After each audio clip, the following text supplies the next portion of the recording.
वर्षापासून हा सण साजरा झाला, काही इतिहास माहिती आहे? कसा हा सण, किती वर्ष झाली? 58, 1958 अगदी जवळ आहे. आणखी व्हेरी गुड. कोणी म्हटलं ते 54, शी इज राईट. सो 1954 पासून आपण सुरुवात केली, म्हणजे किती वर्ष झाली? गणित थोडा आलं पाहिजे ना. तर एकदा एका माणसाने आपल्या मुलाला प्रश्न विचारला, 6 गुणिले 6 किती? तर मुलगा पटकन म्हणाला 34, 34. 6 into 6, 34.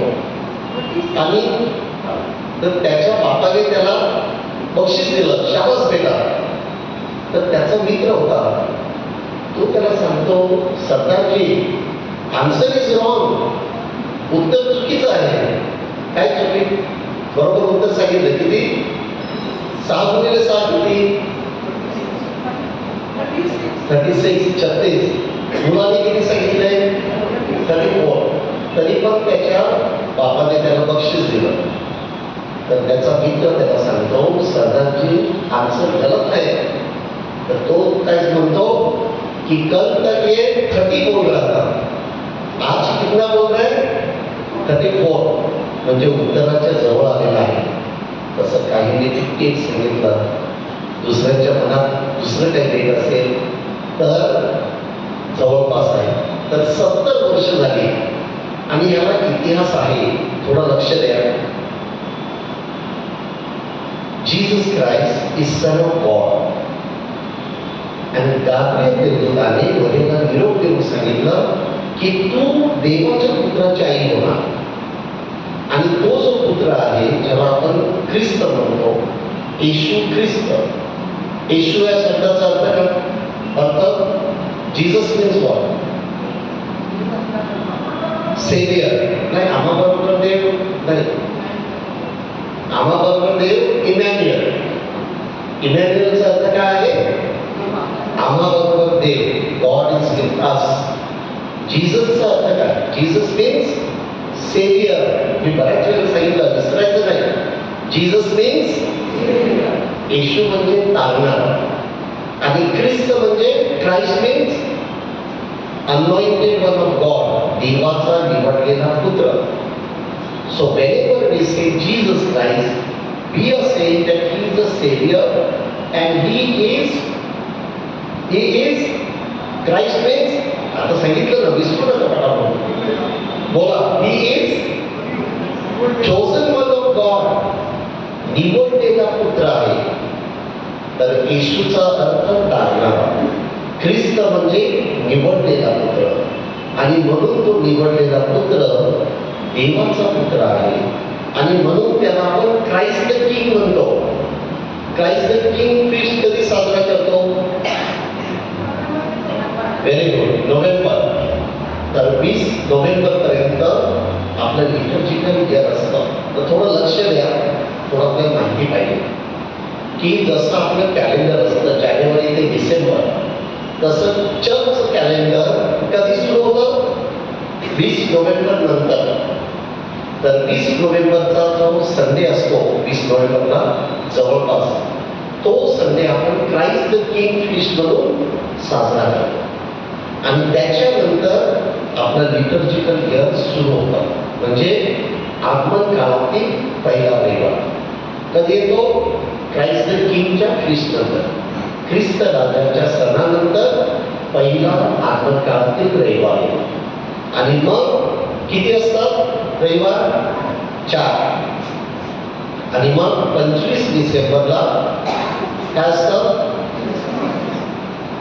ख्रिसमस, येशूचा जन्म. त्याच्यानंतर काही सण असतात. त्याच्यानंतर उपवास काळ येतो, साधारण फेब्रुवारी मार्चमध्ये. मग 40 दिवस कोरेस्माचे असतात. कोरेस्मानंतर ईस्टर येतो, बरोबर? जो होली वीक असतो, होली वीक नंतर ईस्टर. ईस्टरचे जवळजवळ 6 रविवार असतात. आणि त्याच्यानंतर पुन्हा सामान्य काळ येतो. असे सामान्य काळातले किती रविवार असतात कोणाला माहिती आहे? This knowledge is very important. Very good. 34 सामान्य काळातील रविवार असतात. वर्षाला रविवार किती? How many Sundays in a year? Approximately 52. किती? 52 Sundays in a year. महिन्याला 4 असतात. 12 गुणिले 4 48. पण काही महिन्यामध्ये 5 रविवार असतात. So there are 52 Sundays in a year. That is liturgical. त्याच्यापैकी 34 Sundays are ordinary Sundays. And that refers to our life. की आपल्या जीवनामध्ये अनेक दिवस हे ऑर्डिनरी असतात. जास्त सणाचे नाही, खूप आनंदाचे नाही. तर आपल्या प्रत्येकाला खूप मेहनत करावी लागते. आणि मेहनतीचं फळ म्हणून जसं आपले अनेक रविवार जे आपण सणाचे असतात ते साजरे करतो. परंतु जास्त दिवस सामान्य काळातील आहे. Ordinary Sundays are 34. That refers to our life. That our life will be ordinary and challenges will come. And there will be Christmas, there will be Easter for each one of us. And that is what happened to Mother Mary. When Gabriel, angel, told her that she will become mother of Son of God, it was joyful moment. पण नंतर जे तिच्या जीवनात आलं ते खूप सात दुःख तिचे आहे. आणि म्हणून मरियेचं जे राणीपद आहे हे आशेचं चिन्ह आहे की तुम्हा प्रत्येकाला एक पद मान मिळेल की तुम्ही देवाचे पुत्र आहात, देवाची कन्या आहात. देव आपल्याला ब्लेसिंग देणार. परंतु त्याच्यासाठी प्रत्येकाला आपापलं मिशन कार्य पूर्ण करायचं आहे. मदर मेरीला काय मिशन दिलेलं की तिने देवाच्या पुत्राला जन्म द्यायचा आणि त्याचं जे मिशन कार्य पूर्ण करण्यासाठी तिने हातभार लावायचा. आणि म्हणून जगाच्या म्हणजे ख्रिस्ती लोकांच्या आगमनापासून म्हणजे जे येशू ख्रिस्ताचा जन्म आहे तर आतापर्यंत मदर मेरीने त्या मिशन कार्यामध्ये खूपसा हातभार लावलेला आहे. आणि म्हणून 20व्या शतकापर्यंत तिला ते पद दिलं गेलं नव्हतं. ख्रिस्त राजा मान्य करतो, सण साजरा करतो, परंतु मरियेचं राणीपद तिला दिलं गेलं नव्हतं. कारण ती ख्रिस्त राजाची आई आहे, देवाच्या पुत्राची आई आहे. आणि म्हणून व्हॅटिकन काउन्सिल 2 कधी भरलेली? Vatican council 2, second Vatican council. आपल्यापैकी बरेच जण होते जे 7च्या वर आहेत, नक्की होते. Very good. तर व्हॅटिकन काउन्सिल ही 1964 झाली. त्याच्या अगोदरपासून लोकांचं म्हणणं होतं की मरिया मातेला तिचं स्थान दिलं पाहिजे. जसं आताच्या काळामध्ये महिलाला एक स्थान दिलं पाहिजे जे अजूनही मिळालेलं नाही. म्हणजे स्त्री एक चूल आणि मूल, म्हणजे कुटुंबामध्ये मूल आणण्यासाठी स्त्री आहे, स्वयंपाक करण्यासाठी स्त्री आहे. असं जे काही आतापर्यंत होत आहे तसंच मर्यादा बाबतीत देखील घडलं. आणि म्हणून पोप पायस द 12 गोरेगावला सेमिनरी आहे, त्याचं नाव काय आहे? सेंट पायस द 10. ओके, सेंट पायस सेमिनरी. पण ते संत पायस 10वे हे पण पोप होते. तर त्यांच्या कारकिर्दीपासून हे सर्व सुरू झालं की मरियेला तिचं स्थान दिलं गेलं पाहिजे. आणि म्हणून queenship of Mother Mary, blessed virgin Mary should be celebrated. हे कोणाचं मत होतं? लोकांचं. अनेक थिओलॉजन आहे. थिओलॉजन ना ईश्वर ज्ञान जे देतात त्यांना थिओलॉजन म्हणतात. तर त्यांचं मत होतं, लोकांचं मत होतं. आणि म्हणून संत पायस द 12 ह्यांनी जाहीर केलं 1954 की we will celebrate queenship of Mother Mary. आणि मग 1954 पासून 70 वर्ष आपण प्रिन्शिप ऑफ मदर मेरी साजरी करतो. किती वर्ष झाली? 70. व्हॅटिकन काउन्सिल 2 कधी झाली? 1964. आणि त्याच्यानंतर अनेक बदल आले. काय बदल तुम्हाला माहिती आहे? बघूया. पहिली मिसा कशी व्हायची? फादर उलटे उभा राहायचे असे. 1964 नंतर लोकांपर्यंत ते फेसिंग करतात. पहिला बदल. दुसरं, 1964च्या अगोदर चर्च म्हणजे असं बिल्डिंग, लोक एकत्र येतात ते होतं. पण 1964च्या व्हॅटिकन काउन्सिल 2 मध्ये सांगण्यात आलं, church means people of God. What is church? People of God. All over the world people of God make the church. म्हणून चर्च ही बिल्डिंग नाही. आपण नावं देतो, Saint Anthony church, Saint Andrew church, Saint Philip church. ते church काय आहे? एक लिमिटेड एरिया. परंतु आपल्या सर्वांसाठी church means people of God.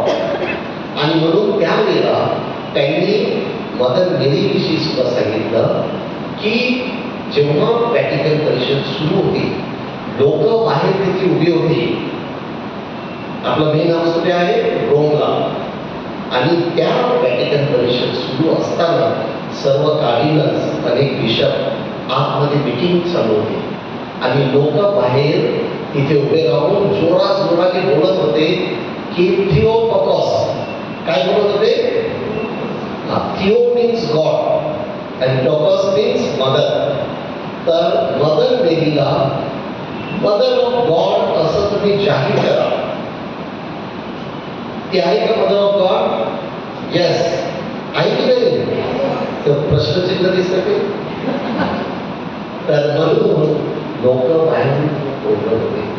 आणि मग व्हॅटिकन काउन्सिल 2 नंतर mother of God he concept आली. पहिलं काय कॉन्सेप्ट आली? प्रिन्शिप ऑफ मदर मेरी. कधी आली? 1954. 1964 नंतर काय आली? Concept mother of God. आणि म्हणून आपण बरेचसे सण जे मरिया मातेचे सुरू करतो, ह्यामध्ये एक इतिहास आहे. तिला ते राणीपद दिलं गेलेलं आहे, तिला मदर ऑफ गॉड पद दिले गेलेलं आहे. आणि म्हणून हा सण साजरा करत असताना आपण काही गोष्टी लक्षात ठेवल्या पाहिजे.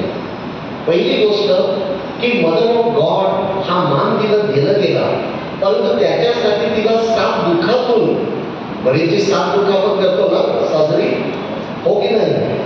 तर त्या 7 दुःखातून तिला जावं लागलेलं आहे. That is our life.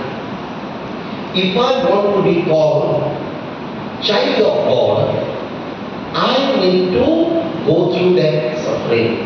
I need to go through those challenges. जसं मदर तेरेसाला, मदर हे नाव दिलं, बरोबर? तिचं नाव काय आहे? मदर तेरेसाचं ॲग्नेस गोन्झागा. आपण तिला काय उद्देशतो? Mother Teresa. ते मदर नाव हे मिळण्यासाठी तिची मेहनत आहे. मदर तेरेसाने स्वतःचं गाव सोडलं, देश सोडला. ती कलकत्त्याला आली. कलकत्त्याला सिस्टरांचं कॉंग्रिगेशन आहे, लॉरेटो सिस्टर. त्या कॉन्व्हेंटमध्ये ती राहत होती. आणि ती एक कोण होती? पहिली टीचर. कोण होती? तिचा सण आता कधी आहे? 5 सप्टेंबरला, टीचर्स डे. ओके. तर ती टीचर होती. गाडीतून प्रवास करत असताना तिला संदेश मिळाला त्या बोगद्यामध्ये ना, की तू हे कॉंग्रिगेशन सोड, तू ज्या बिल्डिंगमध्ये राहते तिथं सुरक्षित आहे, ती सुरक्षितता सोड आणि बाहेर ये आणि माझ्या लोकांची सेवा कर. कोणाला संदेश मिळालेला? Mother Teresa. मग तिने ते कॉंग्रिगेशन सोडलं, लोरेटो, आणि फक्त एक साडी आणि तिच्या हातात एक क्रुसिफिक्स होतं. हे घेऊन ती रस्त्यावर आली. कॉन्व्हेंट सोडलं तिने, जिथे सुरक्षित होती, खावं तिला मिळत होतं, सोडलं, रस्त्यावर आली. आणि मग कलकत्त्याच्या झोपडपट्टीत ती जायला लागली, त्या लोकांची सेवा करायला लागली. जे रस्त्यावरती पडलेले असायचे भिकारी त्यांना ती उचलायची आणि मग आडोशाला कुठेतरी नेऊन त्यांना खाऊ पिऊन घालायची. आणि लोकांनी जेव्हा हे तिचं सर्व कार्य बघायला सुरुवात केली तेव्हा लोकांनी मदत केली, सपोर्ट केला की तू चांगलं करत आहे, हे घे माझं घर, तू गरिबांसाठी वापर, काहीकडे पैसा होता, हे घे पैसे आणि तू सेवा करत आहे, मी नाही करू शकत ते तू करत आहे, तू घे. आणि म्हणून ती आग्नेस मोजेला आज मदर टेरेसा झालेली आहे. आपल्यासाठी मरियेचं राणीपद, queenship of Mother Mary is a challenge. आपण दुसऱ्यासाठी आई बनू शकतो का, हा प्रश्न आहे. आपण देवाच्या पुत्राची राणी बनू शकतो का, हा विचार आपण करायला पाहिजे. मरिये मातेप्रमाणे मी आतापर्यंत ह्या जगामध्ये काय चांगलं काम केलेलं आहे की जेणेकरून माझ्या मरणानंतर देखील लोक माझी आठवण ठेवतील. मरिये मातेचं स्वर्गरोहण कधी झालं? 15 ऑगस्ट. पण कधी? आता 2022-23 काय पहिल्या शतकामध्ये, बरोबर. म्हणजे मरिया माता या जगातून जवळजवळ 2000 वर्षापूर्वी गेलेली आहे, परंतु अजूनही आपण तिचं नाव घेत आहोत, बरोबर. का घेत आहोत? कारण तिने तसं कार्य केलेलं आहे. तर मरियेचं राणीपद, queenship of Mother Mary celebrate करत असताना आपल्याला तिच्या कार्याची आठवण झाली पाहिजे. तिच्याप्रमाणे मी काही करू शकतो का, हा विचार आला पाहिजे. तिच्यासारखं पवित्र जीवन जगण्यासाठी देव आपल्याला बोलावत आहे आणि म्हणून हा सण आपण साजरा करीत असतो. तर आजच्या वाचनामध्ये मी वाचलं की गाब्रिएल देवदूताने तिला संदेश दिला, पण तिला ठाऊक होतं की माझं लग्न झालं नाही. लग्ना अगोदर जर मी गरोदर आहे असं लोकांना कळलं तर लोक काय करणार, मला मारणार. कसे मारणार? दगडाने खेचून मारायचं. कारण त्यावेळेला तसा नियम होता. योहानाच्या 4थ्या अध्यायात आपल्याला हे उदाहरण दिलेलं आहे. त्या स्त्रीला बेबीच्या प्रकारे त्यांनी पकडलं आणि त्यांनी सांगितलं, मोशेने आम्हाला सांगितलेलं आहे की हिला दगडाने खेचून मारायचं. मरिया मातेला सुद्धा तसं मारलं गेलं. तर तिने ते स्वीकारलं आणि म्हणून ती काय म्हणते, पहा मी प्रभूची दासी आहे, तुझ्या शब्दाप्रमाणे माझ्या ठेव. आपल्या जीवनामध्ये खूप चॅलेंजेस येतात, आव्हाने येतात. कोविडच्या काळात आपण प्रत्येक जण त्यातून गेलेलो आहोत. खूप भीती वाटते. मरिया मातेला सुद्धा भीती वाटली की मी कशी देवाच्या मुलाची आई होणार, माझं लग्न झालेलं नाही, गरोदर दिसली तर लोक दगडाने खेचून मारतील. परंतु तिने ते आव्हान स्वीकारलं. म्हणून मरियेचं राणीपद जे आहे ते आपल्या प्रत्येकाला एक आव्हान देते आणि एक प्रोत्साहन देखील देते. तिचा देवावर विश्वास होता, मी देखील देवावर विश्वास ठेवला तर मी सुद्धा तसं चांगलं कार्य करू शकते. आणि देवदूताचे शब्द काय आहेत? तिने विचारलं ना, खरं उडाली की नाही, झोपली की काय, ऐकतात ना? तिची खरं उडाली. काय ऐकलं तिने? तू देवाच्या पुत्राची आई होणार. लग्न झालंय का तिचं? किती वर्षाची होती ती? साधारण 14 ते 16.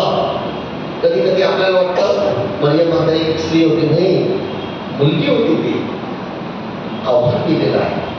म्हणून ती देवदूताला विचारते, हे कसं काय शक्य आहे? आणि देवदूत तिला सांगतो, देवाला काहीच अशक्य नाही.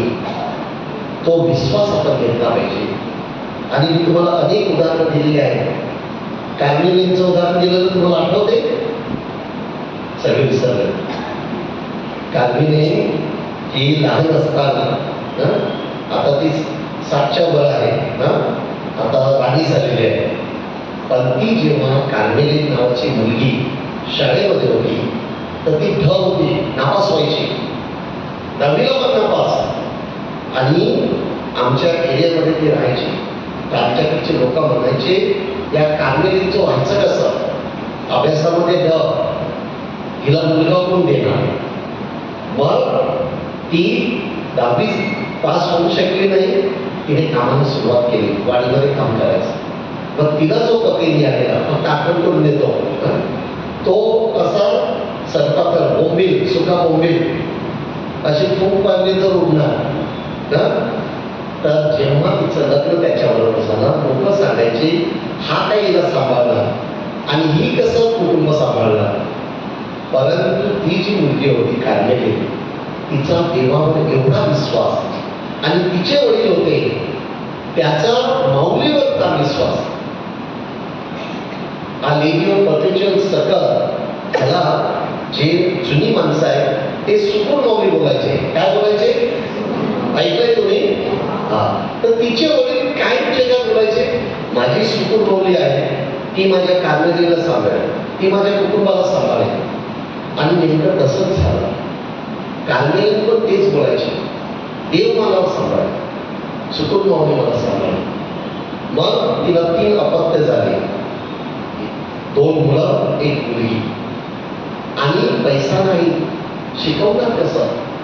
मग त्या बाईने वाडीमध्ये जे काम असतं, केळी लावायच्या, कागडा मोगरा जी फुलं असतात ती लावायची. आणि तसं काम करून खूप मेहनत घेतली आणि आपल्या मुलांना शिकवलं. आज तिची 3ही मुलं मोठ्या हुद्द्यावर कामाला आहे. तिची मोठी मुलगी CA आहे, तिला 2 लाखाच्या वर पगार आहे. दुसरा मुलगा BSc झालेला आहे आणि तो दुबईला राहतो. त्याच्या कंपनीने त्याला तिकडे घर वगैरे सर्व दिला. तिसरा मुलगा तिच्यासारखाच ड, 10वी मध्ये त्याला 42% मिळाले. पण त्या मुलाचा सुद्धा विश्वास आईसारखा, आईचा विश्वास तिच्या वडिलांसारखा. तो मुलगा सुद्धा तसंच बोलायचा, माऊली मला मदत केली, येशू मला तारणार. आणि तसंच झालं. त्या मुलाने हॉटेल मॅनेजमेंटचा कोर्स, जवळजवळ हे 25 वर्षापूर्वीची गोष्ट आहे, हॉटेल मॅनेजमेंटचा कोर्स केला. तो बाहेर गेला आणि तो पहिल्यांदा जेव्हा आला 6 वर्षानंतर, तेव्हा त्याने 2 मजली घर बांधलं.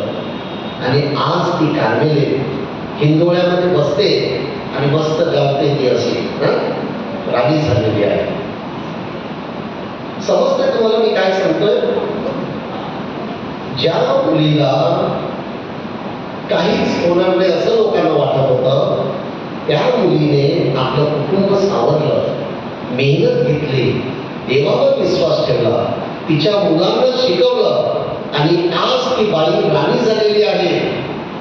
काहीच कमी नाही, 2 मजली घर आहे, पैसा लत्ता सगळं आहे, सोनं तिच्या मुलामुलीने दिलेलं आहे भरपूर. आपल्यासाठी संदेश आहे, आपल्या प्रत्येकाला जर कार्मेलीसारखं राणी व्हायचं असेल तर प्रथम देवावर विश्वास ठेवावा लागेल, माऊलीवर विश्वास ठेवावा लागेल, मेहनत घ्यावी लागेल. फुकटचं काही होत नसतं. असं म्हणतात की जेव्हा एखादा दरवाजा बंद होतो तेव्हा देव आपल्यासाठी कुठेतरी आशेची खिडकी उघडत असतो.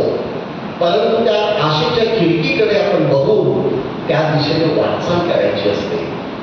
समस्या नाही असा एकही माणूस या जगात नाही. म्हणून संत रामदासांनी कविता लिहिली आहे आणि त्या कवितेचं नाव लिहिलेलं जगी सर्व सुखी कोण. आम्हाला ती कविता होती प्रायमरीमध्ये असताना. तुमच्यापैकी कोणी वाचले का माहिती नाही. हॅव यू हर्ड ऑफ दिस? संत रामदासांनी विचारलेलं आहे जगी सर्व सुखी कोण आणि उत्तर काय आहे? कोणच नाही. कारण प्रत्येकाला काही ना काहीतरी समस्या असते. आपल्याला वाटतं अंबानी बिर्ला यांना काहीच समस्या नाही. त्यांच्या मनामध्ये हृदयामध्ये धगधग असते, माझे करोडो रुपये गुंतवले त्याचं काय होईल, माझं ते प्रॉपर्टीचं काय होईल, माझ्या केसचं काय होईल. एक माणूस माझा खास चांगला मित्र आहे, करोडपती आहे, कमीत कमी 20,000 करोडची त्याची प्रॉपर्टी आहे. आता त्याने एका ठिकाणी 700 करोडची प्रॉपर्टी घेतली आणि त्या प्रॉपर्टीचं चालू असताना अनेक ठिकाणी त्याचे सर्व केसेस चालू. तर एकदा ती माझी खास फॅमिली आहे. तर मला ते सर्व म्हणतात. तर एकदा मला त्याच्या पत्नीचा फोन आला. फादर, माझे पती हिंदुजामध्ये आहे. तर काय झालं? हार्ट अटॅक आलाय. तुम्ही प्रार्थना करा आणि येऊन भेटा. मी गेलो भेटायला. हा सही सलामत झालेला. मी त्याला कम्युनियन वगैरे दिलं. सगळं झाल्यावर पहिला प्रश्न, फादर त्या प्रॉपर्टीचं मी सांगितलेलं ना, जरा प्रार्थना करा. आता 2 दिवसात केस आहे. मी त्याला सांगितलं त्या प्रॉपर्टीला तू आग लाव. तू जाणार होता वर. तुला देवाने कसं कसं वाचवलंय ना, आता तुझ्या जीवाचा तू बघ. 20,000 करोडची प्रॉपर्टी आहे. कोणाची होणार आहे? कशाला तू त्याच्या मागे लागला? कधी कधी आपली गत तशीच होते. जे आहे ते आपण सोडतो, नाही त्याच्या मागे लागतो आणि आयुष्यभर दुःखीच राहतो. प्रॉपर्टी मॅटर्स नसते. काही वेळेला आपण समजून घ्यायचं, सोडून द्यायचं. कारण आपल्याला शांतीचं जीवन जगायचं आहे. शेवटी सर्वात महत्वाचं आहे शांतीचं आणि अर्थपूर्ण जीवन. म्हणून मरी मातेकडून आपण शिकूया आणि तिला सांगूया की तुझं सारखं जीवन जगण्यासाठी आपण कृपा दे. आपण पावन हे गायन घेऊया. गायन क्रमांक आहे का?